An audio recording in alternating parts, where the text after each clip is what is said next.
welcome back to Debbie's Dolls. I'm here with Evan. Yes, Evan again. But he's wearing a new outfit, so I thought I had to bring him on to show you what he's got on. Here's my shadow there. I'm not really sat in the best place for him. Hang on. See if I can move back a little bit. There we go. Right, what was I saying? Yes, he's wearing a new outfit that came from Elizabeth and Vanessa in my last video, so go check that out if you've not seen it. Sent some lovely things and I'll give you a better look at him in just a minute. But I've come to do a video for Ginny at Ginny's Creations because she was telling a story about her son when he was a little boy. I think she said he was 2, 3, no, I think she said 2. And so she was asking people to tell stories about their children when they were little. And, well, obviously I don't have any except the reborns. So she said if you didn't have any children, you could tell a story about when you were little. So she wanted us to tell a unique story. Excuse any noises in the background. My mum is writing Christmas cards and she's got the envelopes and things. So, yeah, so I was thinking unique story of my childhood.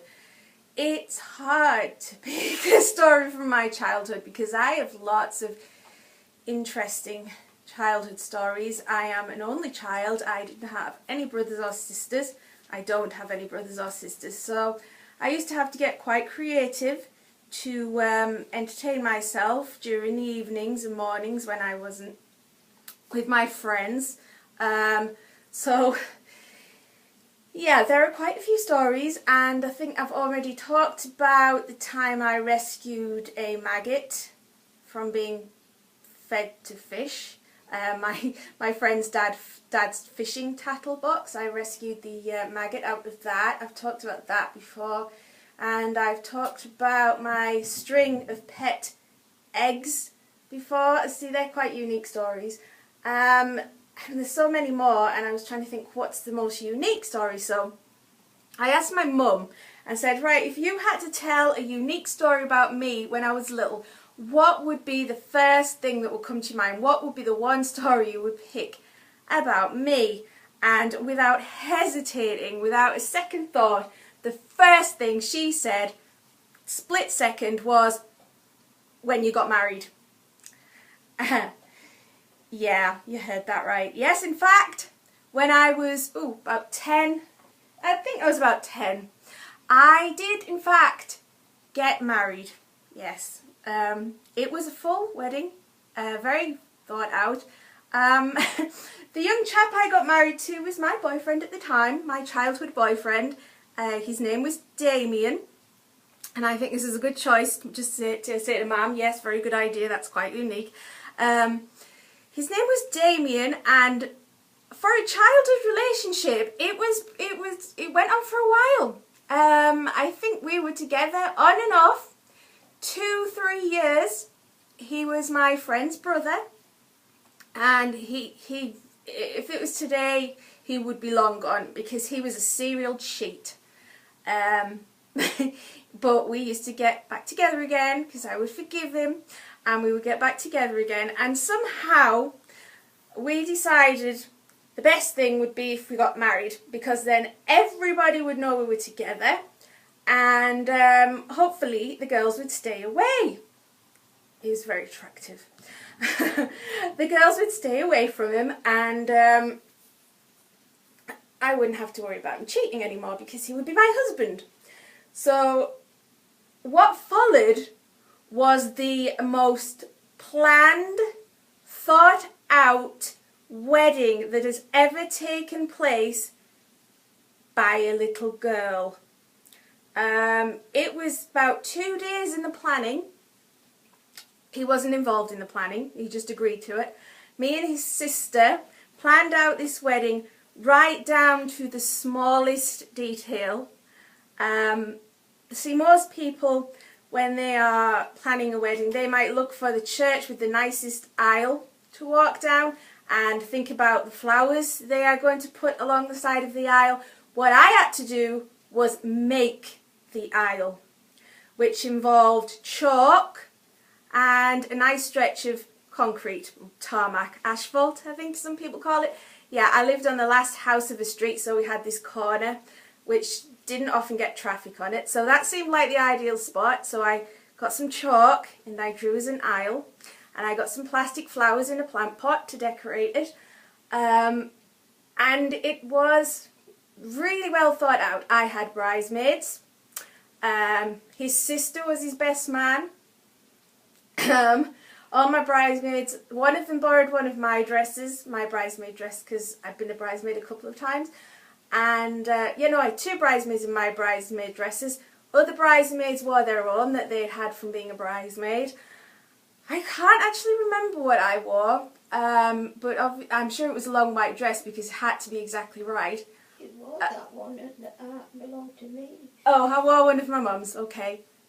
So I borrowed something from Mum, a white dress that was Mum's and would come down to the floor.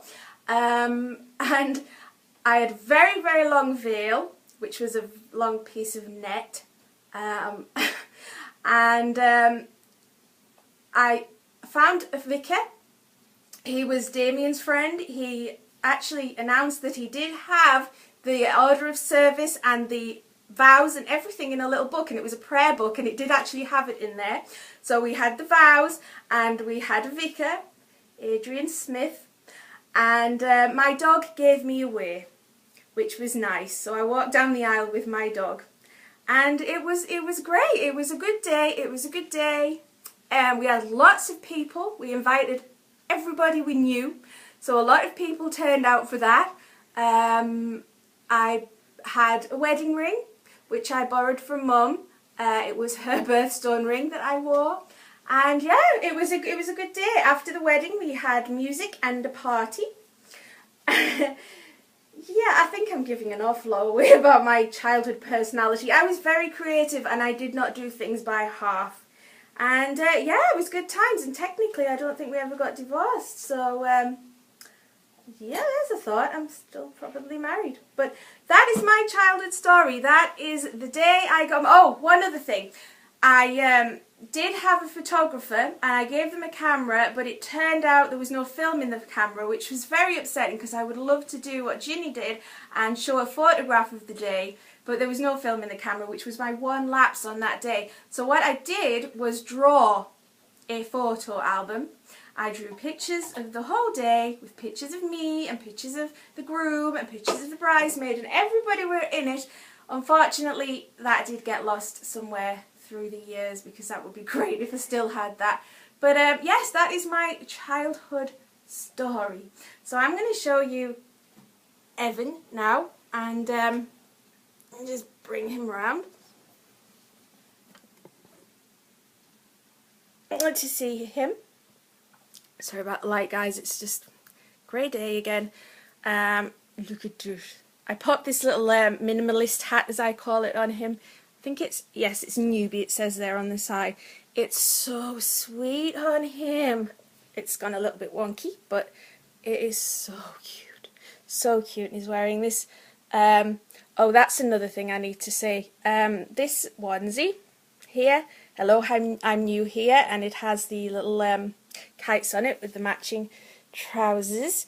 This is a crossover onesie, and I have to apologise to someone in here. She will know who she is, I'm pretty sure, but I have laughed, I admit to this, I have laughed at someone in our community many times for struggling with a crossover onesie. I should not have done that, because I have now encountered the crossover onesie with the, we call them poppers, she calls them snaps, and I have laughed at her struggle with the snaps. I am sorry. I am very sorry, because I put this on him last night, the night before, and I felt the struggle. It is like a Chinese puzzle.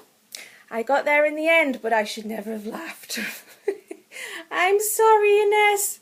I apologise.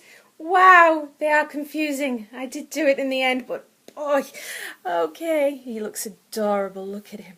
Look at him. So there's my boy. Say hello. Take that up. There he is. So I'm going to leave it there, having humiliated myself somewhat. And we're going to go now. Bye, guys.